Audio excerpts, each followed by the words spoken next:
The official Merriam-Webster definition of a democracy is a system of government by the whole population or all the eligible members of a state, typically through elected representatives. This may be a helpful definition for school papers and book reports, but how can we take it and apply it to our own lives? Why is a democracy even important? How does a democratic government affect our daily lives? Though the answers to these questions are not inherently simple, they can be simplified. Democracy is a form of government that depends on the will of its people. Majority rule, free thinking, freedom of speech and press, equality before the law, and social justice are just a few of a democracy's core values. But what happens when the people in power are no longer representing the will of the people?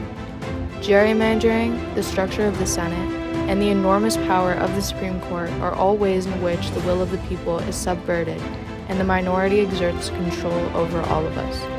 Roe v. Wade is a decision that was overturned by 6 Supreme Court justices and affects the millions of current and future American citizens who desire access to reproductive health care. But the overwhelming majority oppose this Supreme Court decision. What happened to our democratic process in this situation?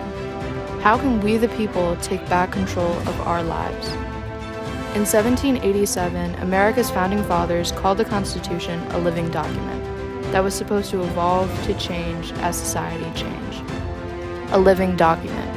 This is so important to reiterate because it helps young people grasp the importance of taking an active role in democracy. Making sure that the general public's interpretation of the Constitution stays up to date and relevant in our society, as opposed to the originalist interpretation that is being forced on us. A living document.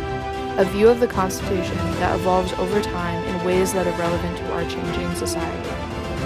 It is incumbent on young people to continue to interpret what a democracy means to us and to run for office and seek positions of power so that we can shape the country that we will live in and that will live on when we are gone.